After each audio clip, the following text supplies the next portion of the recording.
ದೈವತ್ವ ನೋಡಿ. ಬೇಕಾದ್ರೆ ಒಂದು ಅರಬಿಕ್ ನಲ್ಲಿ ಒಂದು ವರ್ಡ್ ಇದೆ, ಇದನ್ನ ರಿಪೆಂಟ್ ಅಂತ ಹೇಳ್ತಾರೆ.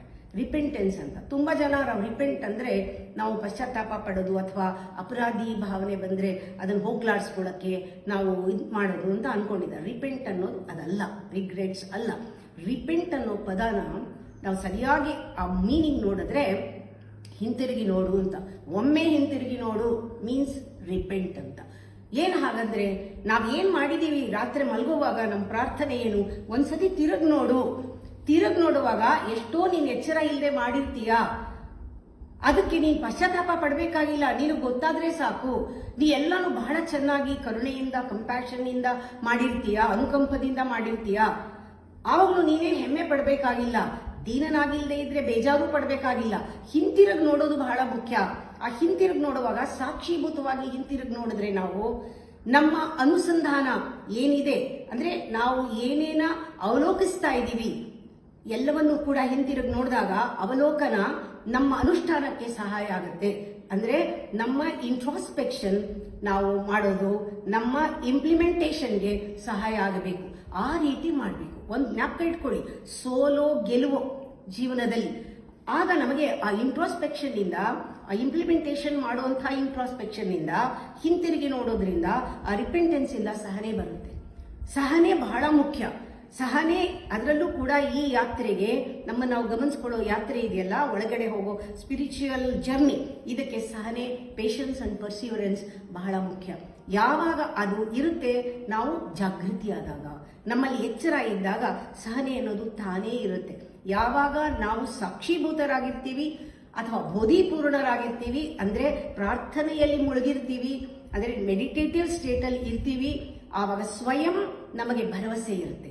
ಆಗ ನಮ್ಮ ಜೀವನ ನೆಕ್ಸ್ಟ್ ಮೊಮೆಂಟ್ ಅನ್ನೋದು ಚಿಗುರುತ್ತೆ. ನಮ್ಮ ಎದುರಿಗೆ ಚಿಗುರೋದು, ನಮ್ಮ ಎದುರಿಗೆ ಆ ಮೊಗ್ಗು ಹುಟ್ಟೋದು, ಹೂ ಅರಳೋದನ್ನ ನಾವು ನೋಡ್ತೀವಿ.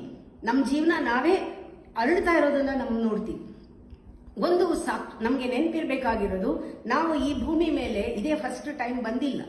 ಅದು ಯಾವಾಗ್ಲೂ ತಿಳ್ಕೋಬೇಕು. ನಾನು ಎಲ್ಲರಿಗೂ ಯಾವಾಗ್ಲೂ ಹೇಳ್ತಿರ್ತೀನಿ, ದಿನ ನಾನು ಜ್ಞಾಪಿಸ್ಕೊಳ್ತಾ ಇರ್ತೀನಿ, ನಾವ್ ಎಲ್ಲಿಂದನೋ ಇಳಿದು ಬಂದಿಲ್ಲ. We are by product of so many lifes.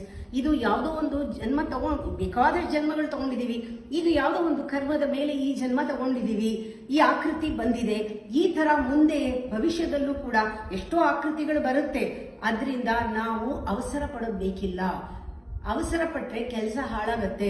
ಇದು ನನ್ನ ಎಕ್ಸ್ಪೀರಿಯನ್ಸ್ ಅಂತ ಹೇಳ್ತಾ ಇದ್ದೀನಿ. ನಾನು ಬಹಳ ಅವಸರದಲ್ಲಿ ಕೆಲಸ ಮಾಡೋಳು. ಆ ಎಕ್ಸ್ಪೀರಿಯನ್ಸ್ ಅಂತ ಹೇಳ್ತಾನೆ, ಇದು ವಿಕಾಸಕ್ಕೆ ಅಡ್ಡ. ಅವಸರ ಪಡಬಾರ್ದು, ಸಹನೆ ಇರ್ಬೇಕು. ಯಾಕೆಂದ್ರೆ ಈ ಜನ್ಮ ಮುಗಿದೋಗಲ್ಲ, ಬೇಕಾದ ಜನ್ಮ ಬಿದ್ದಿದೆ ಇನ್ನೂನು.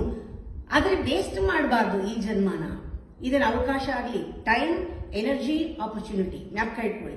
ಮೂರು ಕೂಡ ನಾವು ಅನಗತ್ಯವಿರೋದ್ರಲ್ಲಿ ವ್ಯಯ ಮಾಡಬಾರ್ದು. ಇದು ಜ್ಞಾಪಕ ಇಟ್ಕೊಳ್ಬೇಕು. ಯಾವಾಗ ನಾವು ಆ ಎಚ್ಚರದಲ್ಲಿ ಇರ್ತೀವಿ, ಆಗ ನಮ್ಮಲ್ಲಿ ಆ ಒಂದು ಎಚ್ಚರ ಯಾವ ಸ್ಥಿತಿನಲ್ಲಿ, ಬರೀ ನಿದ್ದೆಯಿಂದ ಹೇಳೋದಲ್ಲ, ಚಿತ್ತ ಜಾಗೃತಿ. ಆ ಚಿತ್ತ ಜಾಗೃತಿ ಇದ್ದಾಗ ಒಂದು ರೀತಿಯ ಅನುಕಂಪ ಬರುತ್ತೆ. ಇದು ನಿಜವಾದ ಭಕ್ತಿ. ಈ ಅನುಕಂಪದಲ್ಲಿ ಆ ಭಕ್ತಿ ಹುಟ್ಟೋದು. ಇದು ಸಂತೋಷ, ದುಃಖಕ್ಕೆ ಮೀರಿದ ಸ್ಥಿತಿ. ಅನುಕಂಪ, ಸಹಾನುಭೂತಿ ಇದೇ ಬುದ್ಧನನ್ನ ಸರ್ವ ಉತ್ತುಂಗ ಸ್ಥಿತಿಗೆ ಕರ್ಕೊಂಡು ಹೋಗಿದ್ದು, ಅವನನ್ನ ದೈವಜ್ಞನನ್ನಾಗಿ ಮಾಡಿದ್ದು ಈ ಅನುಕಂಪ. ಯಾವಾಗ ನಮಗೆ ಎಚ್ಚರ, ಈ ಅನುಕಂಪ ಎರಡೂ ಇಲ್ಲ, ಆವಾಗ ಅಸ್ತಿತ್ವ ಕೊಟ್ಟ ಜೀವನ, ನಮ್ದು ಜನ್ಮ, ಜೀವನ, ದೇಹ, ಶಕ್ತಿ ಎಲ್ಲವೂ ಕೂಡ ವ್ಯರ್ಥವಾಗುತ್ತೆ. ಆಗ ನಾವು ಸಾರಭೂತವಾಗಿ ಜೀವನ ಮಾಡೋಕ್ಕಾಗಲ್ಲ. ನಾವು ಜ್ಞಾಪಕ ಇಟ್ಕೋಬೇಕು, ಪ್ರಾಣ ಹೋಗೋ ಸ್ಥಿತಿ ಬಂದರೂ ಎರಡು ಅಮೂಲ್ಯವಾದ ನಿಯಮಗಳು ಯಾವುದು? ಎಚ್ಚರ ಮತ್ತು ಅನುಕಂಪ. ಎಚ್ಚರ, ಅನುಕಂಪ. ಇದು ಎಚ್ಚರ ಯಾವುದು? ಜಾಗೃತಿ, ಚಿತ್ತದ ಜಾಗೃತಿ, ಅನುಕಂಪ ಎರಡಿರಬೇಕು. ಜೀವ ಕೊಡ್ಬೇಕಾ? ಕೊಡೋಣ ಇದೆರಡಕ್ಕೆ. ಇಷ್ಟು ಅಮೂಲ್ಯ ಇದು. ಇದನ್ನ ಜ್ಞಾಪಕ ಇಟ್ಕೊಂಡು ನಾವು ಜೀವನ ಮಾಡಿದರೆ ನಿಜವಾಗ್ಲೂ ಕೂಡ ನಾವು ಅಸ್ತಿತ್ವ ನಮಗೆ ಕೊಟ್ಟು, ಭರವಸೆ ಏನಿದೆ ಇಟ್ಕೊಂಡಿದೆ ನಮಗೆ ಜೀವನ ಕೊಟ್ಟು, ಅದನ್ನ ನಾವು ಪರಿಪೂರ್ಣ ಮಾಡ್ಬೋದು. ಒಂದು ದಿವಸ ಅಸ್ತಿತ್ವದ ಭರವಸೆಯನ್ನ ನಾನು ಸಂಪೂರ್ಣವಾಗಿ ಇವತ್ತು ನಡೆಸಿದ್ದೀನಿ ಅಂತ ಅನಿಸಿದ ದಿವಸನೇ ನಮಗೆ ಮುಕ್ತಿ.